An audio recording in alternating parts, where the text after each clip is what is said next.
What's up, Swain? How you doing today? Wait, there's no bit. Yep, we're just doing the hello to each other and around like the good old days. Yep. Well, I am doing just fine. How about you, birds? I'm good. I love getting to say the birds is back. I was gone. I was in Austin, Texas all week. Ooh. Man, any listeners out there who live in Austin, you guys have got the right idea. That city is awesome. I had way too much barbecue. I was going to say. I walked down 6th Street where it's just like hot dogs and live bands like on every corner. It was a treat. And yeah, I was there for a work thing, and that was awesome.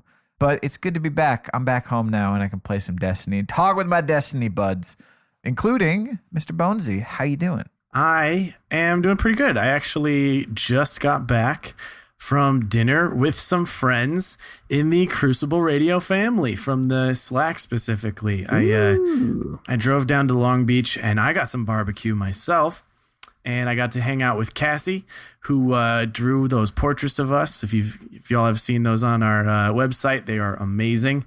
And drummer Dan of Rise Up fame, the man who made that track sound so freaking cool. And everyone knows him in the Slack, Mr. Punky.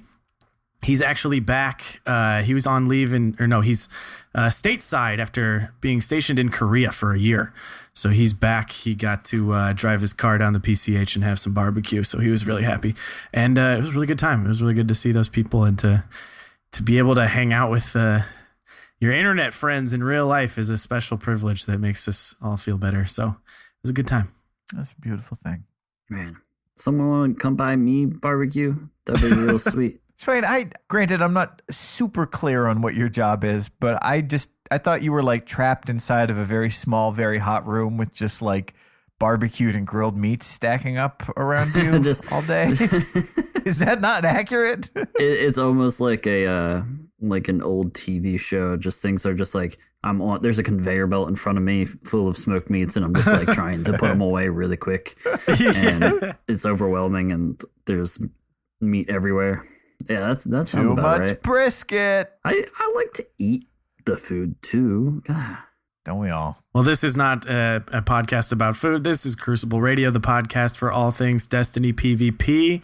And after we ramble on about our lives for a little bit, we're going to talk about some Destiny. And, it's Iron Banner. It's Iron Banner this week. Control. We've got an interesting change to Trials once again. Everyone's going for that clever dragon. What else has been going on? Birds, you haven't been able to play much. I'm still using No Land Beyond in every game type, which is just really fun, I have to say. If you feel like you are getting bored, you feel like primary game is off, you want to switch it up, I really recommend just seeing how No Land Beyond feels. It's made Destiny pretty fun and fresh for me.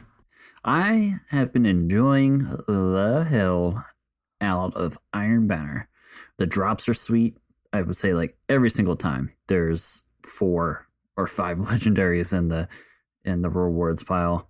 Yeah. And I personally have gotten to rank 5 on 2 of my characters already. Dang. Done. I love how quick it happens. Like if you play pretty regularly and you maybe just like a night that you just sit down and have a nice like 2 or 3 hour Crucible session, you can hit rank 5 pretty easily.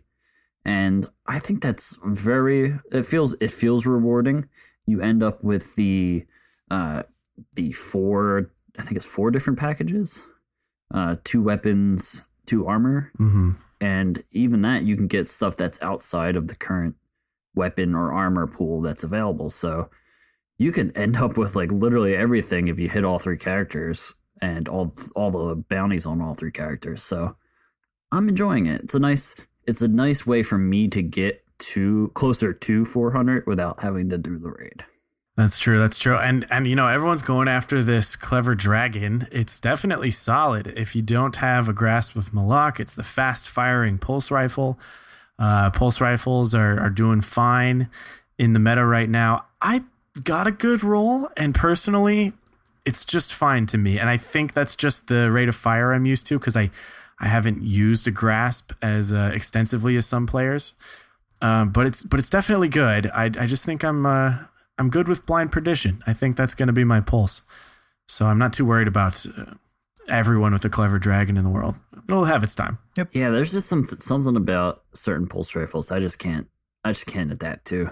I have a pretty strong clever dragon myself, and even then I'll find like I don't engage at the right distances. I have some issues with like firing, like hitting all of my headshots. I end up hitting way too many body shots. So it's something I have to spend a lot more time with if I want to get good with. But currently I'm trying to get better with hand cannon. So I'm trying to main my IS Luna. Yeah, I've definitely noticed with those faster firing pulse rifles, it's one of those things where, there's a very strong argument that on paper that archetype is just dominant because whether you're using a spare change or whether you're using a grasp or a clever dragon, that you're really gonna need 3 bursts. Maybe if you're real lucky, you can get a 2 burst with one of those slow firing spare changes.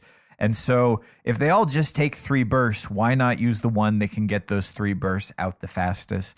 In practice, it's a bit trickier because that really requires you to be nailing those headshots and have those great type groupings. I've personally found, while I like it, I do find myself going back to the Hawksaw and the PDX 45 just because that little bit more impact can be just a bit more forgiving there. That being said, if you've got great aim with your pulse rifle and you're really using it sort of the right engagement range, it's certainly a good choice. And I like this thing that they do where, I just think back to how shotguns were sort of at the end of year one. And either you got lucky with that perfect roll or you didn't. Now they're kind of leveling the field by saying, look, there's a ton of different guns out there that can work. There's a ton of people who've, that grinded for that perfect grasp. But not only are they giving out clever dragons, the rank 5 vendor roll is really pretty solid with perfect balance, snapshot, counterbalance, and a whole second row, including braced frame there. Sometimes it can get a little annoying, a week later when everybody is using the same gun with the same roll.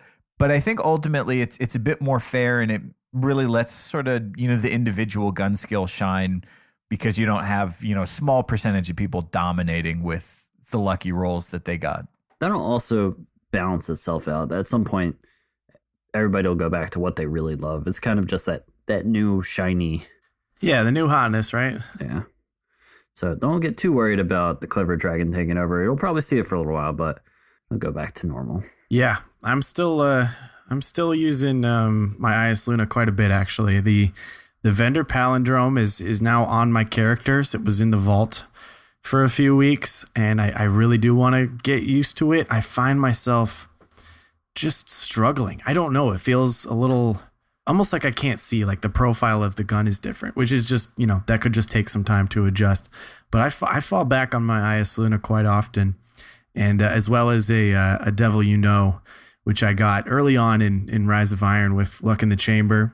Just a fun gun. It feels really snappy and really sticky. So it's nice to have a little variety even in weapon archetypes. Mm-hmm. Actually, Swain, you turned me onto the Judith a while back. I finally cashed in my gunsmith package and picked one of those up. And it is definitely not the stickiest gun out there, but it hits like a truck. It sounds so good. It's fun just to sort of change it up and to have, a hand cannon that's like a 2.5 shot kind of kill gun. If you got Luck in the Chamber, it's fun. You can get those like 2 taps that are just like, ooh, poor guy. I feel bad for that Yeah, one. I'm sorry I did that. Don't feel great about it. Well, Swain, you've been playing a lot of Banner, and this used to not be anything other than a given, but we are back to Control this week. How you liking the Control? Control's tough. It definitely allows you to have big swings. Mm-hmm. You can go from being down. Bones, was that you who I was playing with? That we were down real hard, like almost like Probably. Yeah, it was almost double digits. It was bad, and we were all of a sudden we focused up, we got back into it, and we were able to bring it back after a pretty hefty swing of things. So I like that you can spend your time and get your setup, get your 2 caps going, And even like there was even moments where like we attempted to not attempted the 3-cap, but we would like neutralize the third zone just so that they weren't even getting points from it at certain times. Yep. I will say that I like the other ones a little bit more. I really enjoyed Supremacy, and even though Rift's not coming back, I really enjoyed Rift. That was one of the few. Mm-hmm. I have found that Control is just so taxing. It is. Even in a night of kicking back in a party chat with people, I grab a glass of whiskey, I got a night to play some Iron Banner, and I just found Control to just be like something I knew I could not do all night, and I knew I was going to have to switch it up and play something else. And it's just odd because I remember that's just how I feel in sixes. This has been a conversation topic on the show before, but I didn't feel that in Supremacy. I feel like I could play Supremacy for hours. So it's just I don't know, it's a bit strange, but that's just Iron Banner, and I'm very aware of it, so it's not like it's a big problem. It's a preference thing. Yeah. Like a lot of people like certain game modes, and some people like Supremacy. Yeah. The thing that Control that always got me, especially during Iron Banner, is that you play something like Clash, and you might be playing by yourself or with a couple friends, but you can have some strangers on your team and do just fine, pull out a win, put up the kills you need to put up. But Control will punish you so much if you are playing with some blueberries that insist on just running straight towards the action. And I found there have been times where, if they're not going to kind of set up around B and get control of the situation, that sometimes the best thing to do is just find them and, for better or worse, just run with them just to prevent them from getting wiped and throwing the tempo of sort of moving together as a group off that much, even if the way they're going and the objective they've chosen for themselves is not what they should be doing at that point in time. Yeah, I didn't even think about it that way until just now, but like solo queuing in Control is tough. Or even like having that extra blueberry on your team is tough, because if you have 2 cat points and for some reason that blueberry on or the 2 blueberries on your team decide like, hey, that C point over there is still theirs. We want all 3. Yeah. So tempting. No, we just need 2, and these are the good 2. Don't take that third one, please. I mean, let me give this piece of advice, and I think this applies to any sixes game mode or any game mode in general. But look, it's Control. You have to take and control the points. Even if you go kill for kill, everyone's at 1.0. If you've got 2 points, you win and it's a blowout. But before you can do that, when you spawn in, if you die and you spawn in, the very first question you have to ask is, where is the front? Where is the battle happening right now? Where are people set up? And you might want to go beeline to see, but if you look and you don't see anybody on your radar, you don't see any of the name tags of anyone on your team, you are going out by yourself and you might run into the enemy team. So before you make a move, just figure out, where are my teammates? What are they doing? Where's the gunfire? Can I go in and support them, help them get the team shot, and then start moving this front closer towards the point we want to cap? Just taking a moment to think about kind of identifying where the action is before you make your first move goes a long way to just kind of single-mindedly charging towards that objective every time. Hear that, dummies? Speaking of rage, this week Trials was on First Light. That's a segue. I love good segues, especially acknowledging them. Segue game. Anyway, a little disclaimer: we haven't gotten to play it yet. Yes, we have not played it yet, and you know what? It's not the kind of thing that requires a huge, breakdown of the strategy. Not to say that there's not a discussion about it, but what happens is that maybe they were trolling us. Maybe it was for fun. But what I think is that there was a large amount of kills coming from shotguns for the past 2 weeks. So to offer a break from that experience, to offer players a break from the what it feels like to get shotgun in the face repeatedly all weekend, Trials is on First Light. That means you can play a range game. You can pull out your Jade Rabbits. You can pull out your high-impact scout rifles. You can get your sniper out of the vault. You can see if Event Horizon is your new jam. in the Crucible, or you can play the close game in those buildings and at the cap point and stuff like that. Maybe just might a shotgun. I was just upset that it wasn't Sky Shock like we had asked. I know. First Light's an interesting map because even though it's so huge, I mean, Bonesy, you point out, there aren't a ton of across the map sight lines. I don't know how to describe the ones that are there because I have zero callouts for this map. And Lil Dome. Tell me if you Lil do. Dome. Lil Dome. Big Dome Big and Dome. Lil Dome. Big Dome. Pokey thing. Underneath area, you kind of go Outside, and you the pop out rocks. the other side. Yep. They're outside. Hey, They're I'm outside. He's outside. He's outside on the side. But there's a surprising number of places where you can play a truly close in your face game on this map. If you're sick of getting sniped or you feel like you're just a sitting duck out in the open, you can really traverse across a huge amount of this map end to end without really ever spending that much time in one of those long distance sniper lanes. And if you want to play auto rifle shotgun, there is well, that's probably not a great choice, but there's a way to make it work. But you can. There are options. You Called certainly can. Jumping on your If you want to use a sparrow sparrow. and killing someone with said sparrow. There you go. Boom. Did it for you. That's the Yes. important thing. Let's never speak of this again. And actually, if you do get one of those in trials, then we are definitely going to speak of this Yes. quite a bit. So what we wanted to talk about this week, what we really wanted to focus on was not how do we win perfectly on First Light trials. It's more about how do we face change? How do we adapt if we do want to dive in there? And of course, we brought along someone who is so great at helping us through those mental hurdles we got to jump sometimes. But before that, a quick word from our sponsor this week, which is Dollar Shave Club. Guys, I love Dollar Shave Club. I cannot stop talking about this shaving butter. I'm going to have to pick it up to shave my head. Yeah, your head is going to be so smooth. It's such a smooth shave. It's going to smell so good with that shave butter. I've been using them for months now, and I will never go back to an unbuttered shave. But it's the truth. It's the truth. People have heard of them. They think, okay, it's a way to get a deal on razors, and it is. Never go into the drugstore again. You have the guy unlock the thing for you. It costs a ton.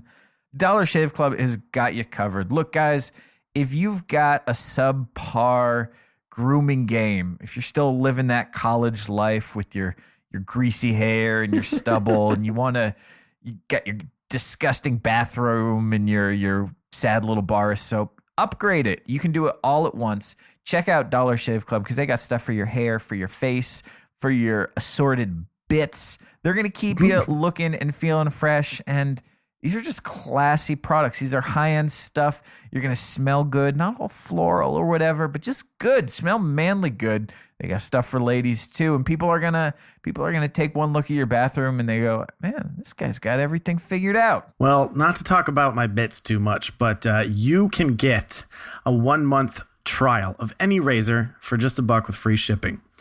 Thanks to Dollar Shave Club. So no catch, no hidden fees, no commitments, and you can cancel whenever. Go ahead and get all the details at dollarshaveclub.com/crucible. It's dollarshaveclub.com/CRUCIBLE. Here's your chance, guys. Figure out why millions and millions of members like me love Dollar Shave Club.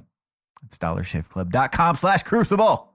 Okay, so let's talk to a guy we all know and love, a good friend of the show, good friend IRL. He's a genius when it comes to helping me feel better about playing Destiny, and it helps me feel better about every time I lose. I know there's more room for improvement. We got him on the show here, so we're going to take, what are those things where the songs happen and they come in and it's like between Give me a break. parts and you hear it. Give me a break. Yeah, that. Break me off a piece of that milk bread.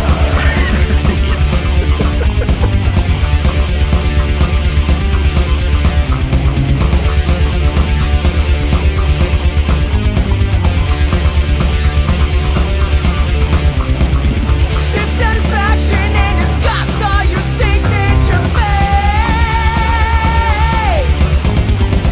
No fitting war for you would be a severe change of pace. She Hey guys, Engineer Andrew here. This week we have music from Claymore. That's Klaymore. Check them out at claymore.bandcamp.com. As always, if you're in a band or a musician and you like to hear your music on the show, please send us an email at crucibleradio@gmail.com. We'd love to hear from you. See ya.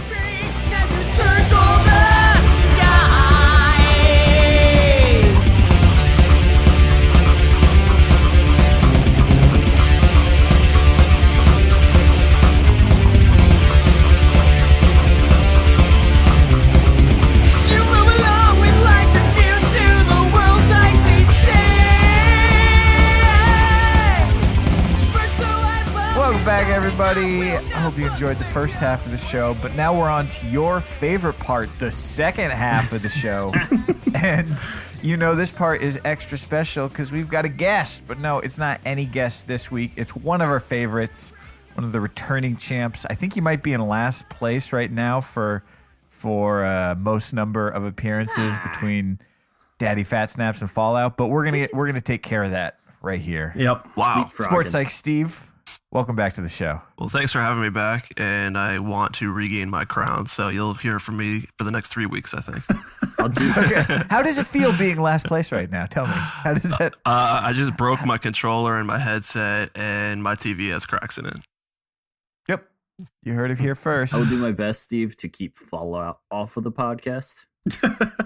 He's a garbage person who will never be allowed back. Good luck with You that. heard it, Fallout. It's for the better. Shots fired. Wow. That's right. Take 1v1 me, Fallout. Podcast appearance style. Dude, a 1v1 podcast. That could be a spin-off show. Don't give anybody any ideas. I don't know, you guys got all these podcasts. I got nothing. I'm just a guest. Well, you're a very important guest. You are. Well, thank you. You help us get our heads on straight when our heads get crooked and turned off to the side, maybe tilted at a slight angle. Oh, man. You know? My head definitely is crooked after these last 3 weeks. Oh, look at that transition. There you go. I'm moving forward. We've seen some interesting choices, some modifications to our trusty trials over the past 3 weeks. And people have been having different experiences engaging with this different version of it. For those of you who have maybe tuned in recently, it's been a minute since Steve has been on the show. So, Steve, tell us a little bit about yourself, why you are here. You are not a Destiny streamer, or you're not winning that tournament that was today, even though I don't doubt your skill. You have a very interesting take that has been extremely helpful for our listeners over the past year. So, what is it that you do, and why are you here? What's going on? Well, I'm here because you asked me to be here. That's true. But That's true. We did. But besides that, yes, I do have a unique skill set and educational background, I would say more so, which is in sports psychology. And so I've worked in the past with athletes at all levels.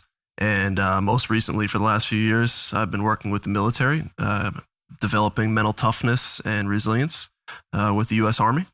And for the last few podcast appearances that you've had me on here for, I've talked about the mental game of Destiny, because it's one of my passions is playing video games, and it's also I enjoy applying the psychology to that, and so I'm looking forward to talking to you guys about it again this week. Yes, and look, you'll be convinced after this episode, but if you want more, Steve, go back and listen to the old episodes. There's, we've gone through stuff like how to control tilt, which I need reminders of month after month. We've talked about staying focused, through an hour and a half long trials ticket. How do you play your best in game 1 and your best in game 7?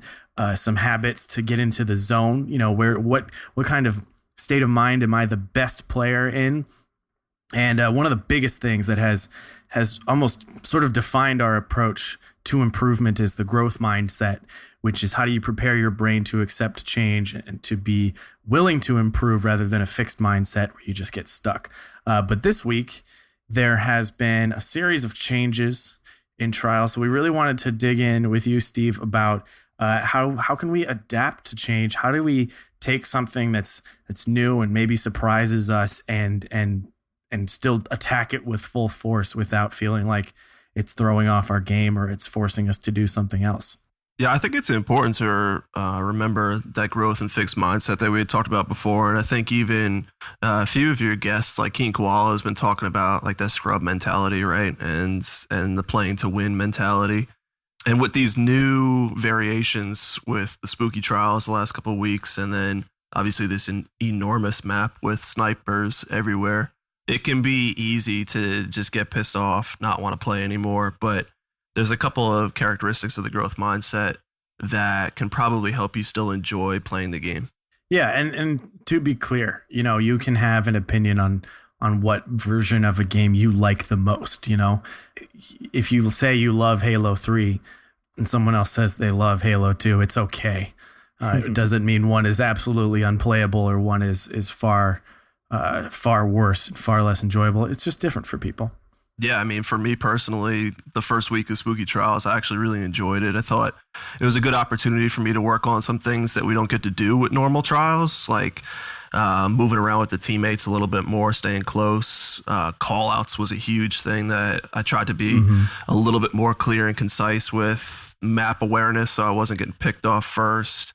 And then I felt like I got some more confidence with Last Guardian Standing too. So lots of areas for improvement by having those different variants. As far as something like that and spooky trials, coming into like this situation with a lack of skill sets, what's some advice to like quickly build them? So a couple of things. I mean, we talked about with the growth mindset, like one of those things is embracing failures, mistakes as learning opportunities, right? So just having sort of like realistic expectations, challenging yourself, but being realistic about what to expect with something new. Right. So if I go into a brand new variant of trials, just being able to improve each game that I play, maybe each card that I have, and not expecting my level of play to be as high as the previous variants of trials. That was something interesting I sort of noticed looking at the conversation about spooky trials on Twitter and on Reddit, was that there seemed to be, and this is generalizing, but there seemed to kind of be a difference in opinion between really high skill, sort of every weekend trials players, people who are consistently going to the lighthouse, and sort of lower skill, more average players. And I wonder if it wasn't that, there's a very unique set of differences for spooky trials, and some of the things that work in regular trials just don't translate. There's other approaches you have to take. I wonder if it's almost harder for someone who's used to being so successful in there to all of a sudden kind of have it changed up and have the rug pulled out from under them versus somebody who's got no expectation of winning. They don't have sort of a standard of winning that they expect to keep up with.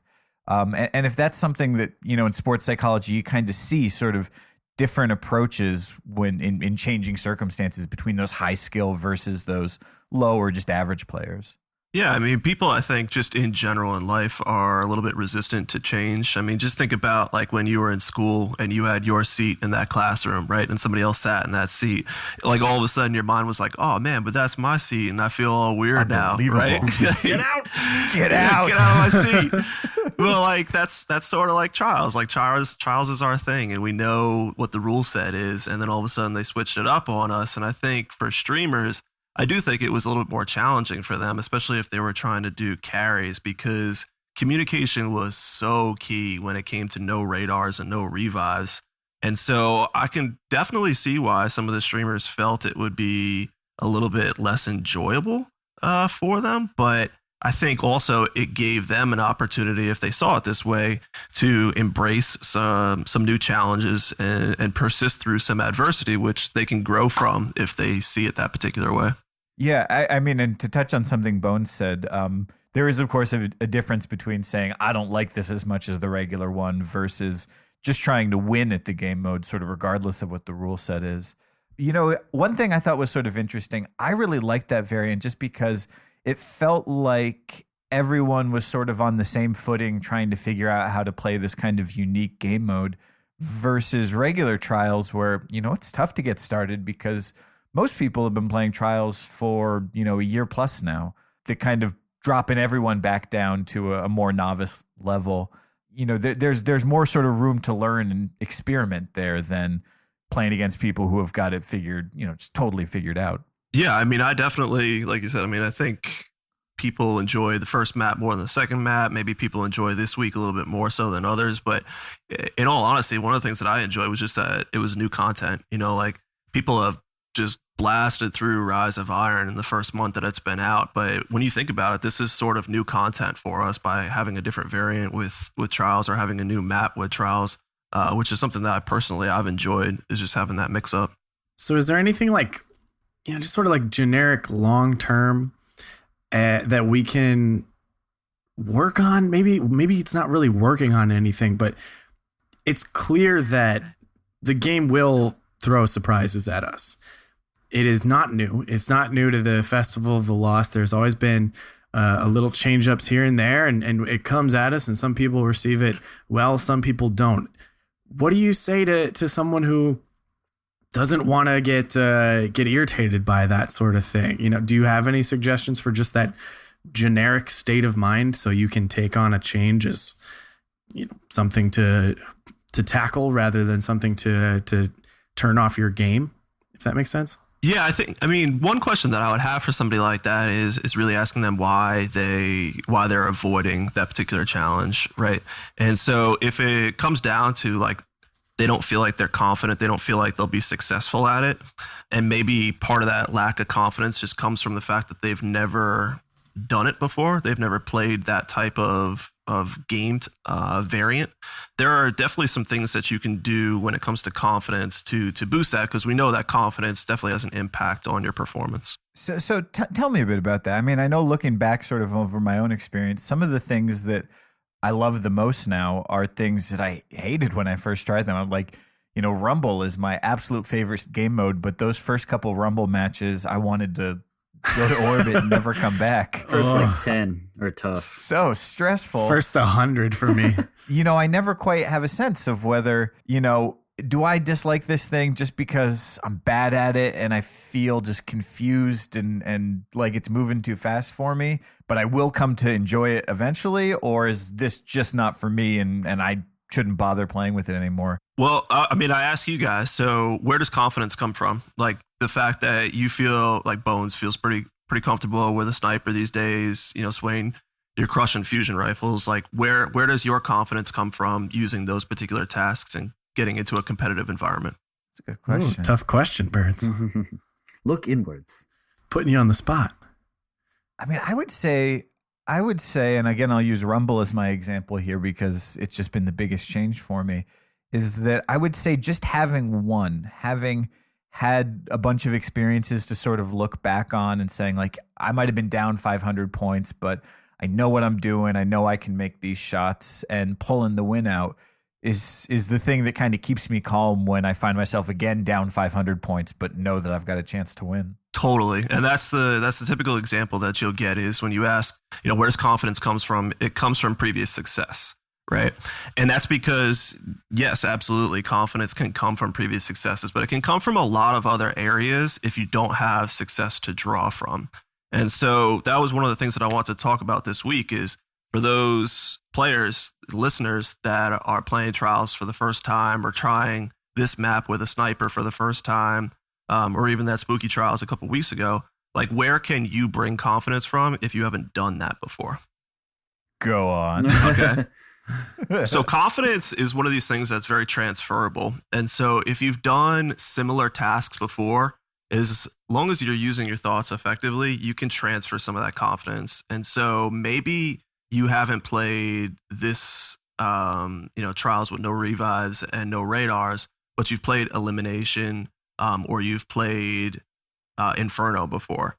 So you can take some confidence from there and you can bring it into Spooky Trials. Or, for example, if you're going into this week where it's very sniper heavy, if you're not comfortable with a sniper before, think back to when you first learned how to develop skill with maybe your shotgun or maybe your scout rifle, and understand that process can be applied to the sniper as well. And so go in feeling confident that you can improve your skills with the sniper. Does that make sense? I actually really like that. That's makes perfect sense to me, because it's sort of like, all right, so what is it that helps you win a round in everyday Trials? Maybe that's baiting people in with your shotgun. Maybe that's having the best angle with a sniper rifle that someone didn't expect. And basically, it's sort of saying create that scenario in the unfamiliar environment. So if you are good at getting those angles, but suddenly it's different, you sort of have to figure out like, okay, all right, this is fine. How can I make this more like what I'm comfortable with? That actually, that really does resonate with me, because it is part of like, it's how Fizzer plays. We've been talking about his approach to the game recently, which is like, let the game move in front of me and I will place myself in a way that it will sort of fall into place, because this is how I like it to go. And you have a little bit more control of the game. And I think the problem people have sometimes in unfamiliar scenarios is to just sort of run around blindly rather than, giving it a second to fall into place. Yeah, you're 100% on the money, Bones. So I always come in with a little activity for you guys to do, right? So we've done the breathing thing. Oh, yeah. Right? I love these. Let's go. All right, so I got one for you. So all right. I want, in the next 2 minutes, just grab like a piece of paper and a pen.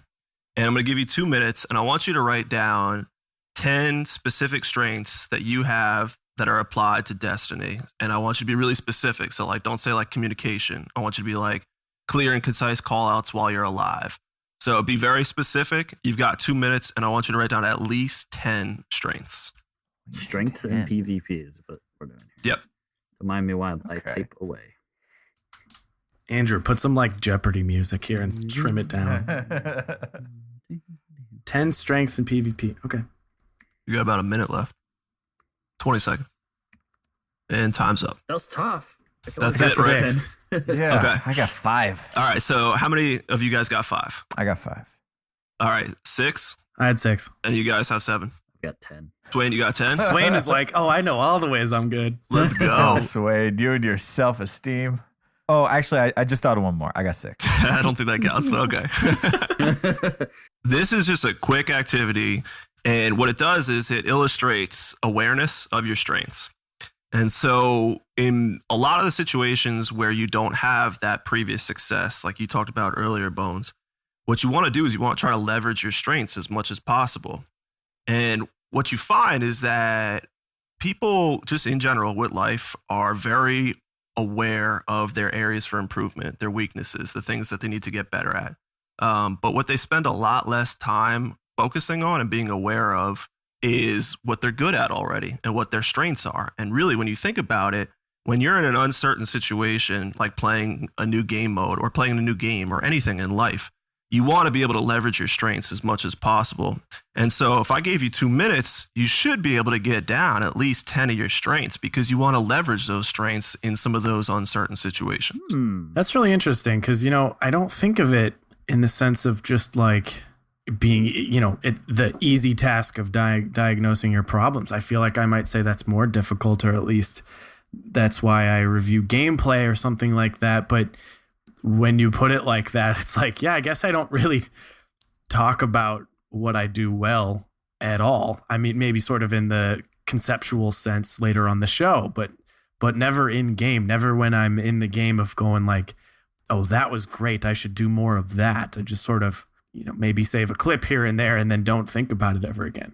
Yeah, and I'm not saying that like you never want to focus on your areas of improvement and weaknesses, right? Like I know, Swain, Right. you're focused on like a couple of things this month that you want to improve on, and you guys have talked about it many times, and I even said like you want to set goals for yourself, you want to have them be very specific, process-oriented goals, but think about the power of also knowing your strengths and leveraging them, and then if you're working with a team, a team dynamic and cohesion is being able to leverage everybody's strengths and have them kind of work synergistically. That's really interesting. Like I could tell you all day about the things in Destiny that I'm not good at, or that there are other players who are way better at than me. But when I think about the stuff that I am good at, when I kind of put it all together, I'm just looking at the sheet of paper, I realize, oh, that's a specific play style. Like, if I try and go full on, warrior up in people's faces and, blinking around, I'm not going to succeed well. And I usually don't, just because that's my weak spot. I'd like to improve there. But if I think I tried to build a play style, even just to be able to fall back on, out of these things I know I'm good at, which is, just pulling a couple out. Great with spike grenades. I'm good at picking out sort of where the front is in the battle and good at looping around. That's a play style that kind of hangs back. It waits for the moment. It tries to get the good angle, but is kind of risk averse. And I know I do well when I play like that. It's when I try and improve all of those other things at the same time that my game kind of falls apart. And that's what I do when I'm under stress. So that's interesting. That's something to think about. Steve, do you have any advice for people that are struggling to find their strengths? Like, what is there anything that they could do to like kind of like pinpoint what they're good at? Yeah, I mean, there's a couple of things. One of them is what you already do, or some of you already do, which is review your gameplay, but look at it in a different focus. So many people, when they review their gameplay, they're looking for areas for improvement, which is absolutely fine. Like I said, I encourage that. But there's also a real benefit to watching your gameplay and seeing some of the patterns of what you do well. And like I said, making a list of those and keeping those available for you. The other thing that I would say is talk to the people that you normally play with, because they'll know what you do well, because usually they're letting you leverage your strengths. So talk to the guys that you usually play with and see if you can get some feedback from them, not just on what you need to improve on, but ask them what you do well. Hey guys, I'm fishing for compliments right now. What can you give me? Birds, you're a level-headed guy. I will say you're bad at making lists that require 10 items. Yeah, that's true. I just added tens. fantastic, terrible fashion sense, which brings me up to 7. So Yeah, almost there. you have the ugliest guardians, that's for sure. Well, self-disclosure, when I did this, because I don't make you guys do anything that I don't do, I only got 8 also. So I'm not perfect either. Okay, 2 minutes goes fast. Yeah, it goes pretty fast. I got 11 now. Good at making lists. Well, okay, so Swain, I want to say that for the viewers, the listeners, the people that are hearing this and actually doing this activity, what I would suggest is keep this with you, like add to it, continue to grow the strengths that are on your list. And if you're suffering from, getting tilted after a couple of games, getting really frustrated with your gameplay, take a break.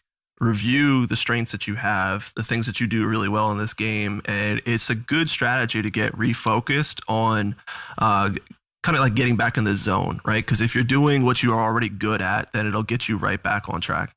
I think this would be really good for people to look back on when they're having, I know I do it every once in a while, but there'll be stretches of like a trials run or stretches of just like a session of Crucible where I'm just like swapping through things and I'm just trying to find something that works. And sometimes that's not the best thing to be doing. And I feel like this is a very good center. You can always come back to this and kind of say, pick any of this stuff and go with that, because that's what I know that I'm good at. Yeah, and the other thing that it does for you is if you continue to add to the list, it should provide a little bit of motivation for you, because you'll see the growth that you've had as a player over the course of, a couple of weeks, a couple of months. All of a sudden, your list has grown considerably, and you can see all the progress that you've made as a player, where those areas that you initially didn't identify as a strength have now become a strength of your game.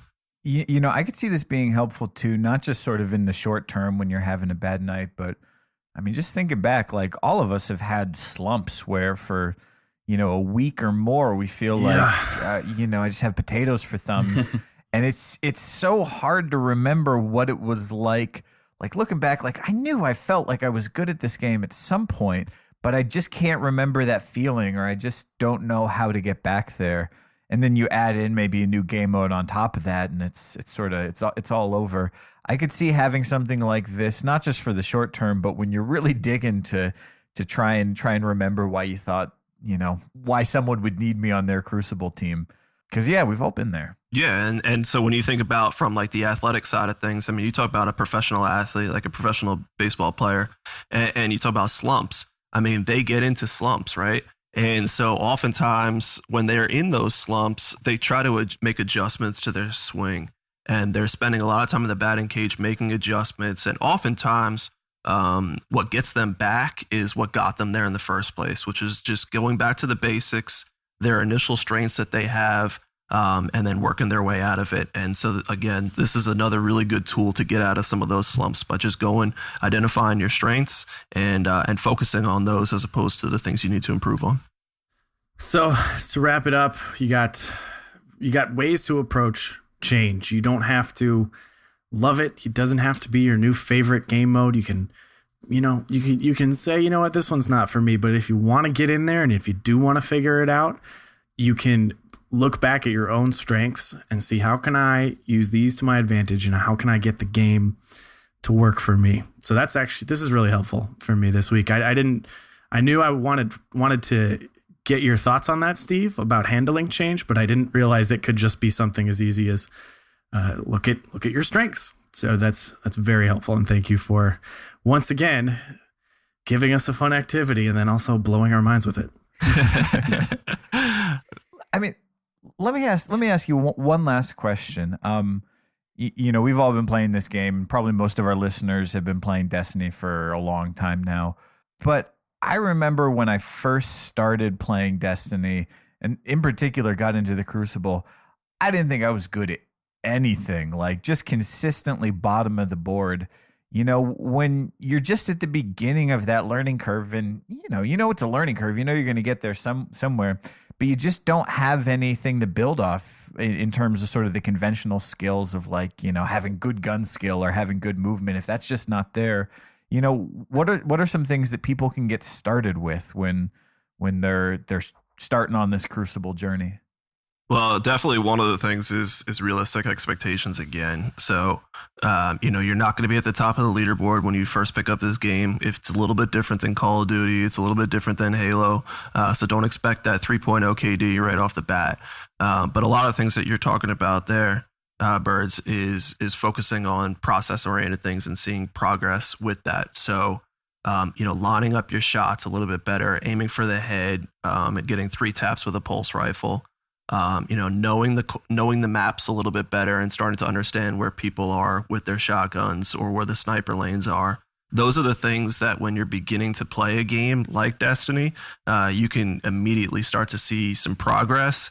And if the expectations is that I'm just going to get a little bit better each day, each game, then you're not going to be as frustrated as if you are expecting, like I said, top of the leaderboard, winning 5 out of 6 matches and 2.0 KDs. True. There it is. All right. Anyone who hasn't heard them all, go back through the archives, do a search for Mr. Steve and listen to them all, because especially those activities, I keep going back to them. Think of a lemon. The lemon one. Oh, boy. So juicy.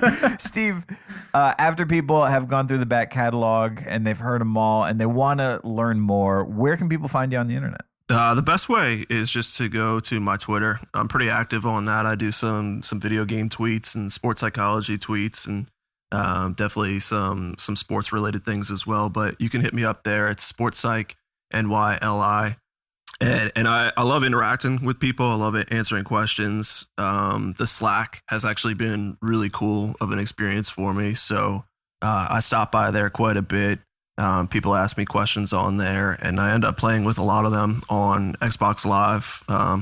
So you can hit me up on there too. I'm happy to play with whoever. Nice. Right on. Sports Psych Steve. Thank you. Thank you once again. Thank you guys, and I look forward to sitting in some streams and hearing you guys doing some grounding exercises, breathing and strength, and all these great things that I can trademark. And hopefully getting your record back soon here. That's right. Hopefully. Appearances. Closing in. Come get me, Fallout. Let's go. That's fighting words.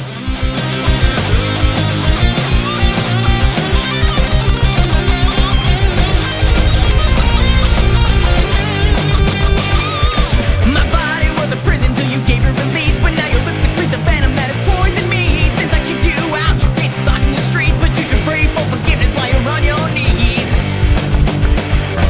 Now saw you looking at me from across. Okay, well, every time we talk to Steve, I'm like peaceful and calm, and it lasts a pretty decent length. So, but not forever, which is what I'm saying. He needs to come back more often. I think you should take advantage of this by playing a trials ticket with me. Oh, maybe I will. That sounds quite wonderful. Anyways, let's wrap this baby up, because boy, does my voice hurt this week, and I don't want to keep talking. I'm not talking anymore starting now. Where'd he go? Bonesy. Bones, I miss you. Bones. Come back. Yep, he wasn't joking. But thank you for listening to Crucible Radio, the show for all things Destiny PvP, which I realized we didn't say up top, so I'm telling you now. And I said it. Ah! Oh, he did? Yeah, I did. Oh, who's it? Oh my God. Guys, Where's it I come didn't from? leave. I said I wasn't talking. I didn't announce my departure. I can't see you. We choose not to distinguish between them. Anyways, Check us if you out. want to go listen to those back episodes of Steve, Space Internet. via the space internet, crucibleradio.com. Follow me on Twitch. Twitch.tv/SwainStash. Come play Iron Banner with me. Do some trials tickets. Help me level up subclasses I've ignored. Help me help you. Swain, help Swain. Help Swain, help you. There you go. Swain. All right, guys. Love All right, you. guys. Catch you next week. See you next week. Yeah.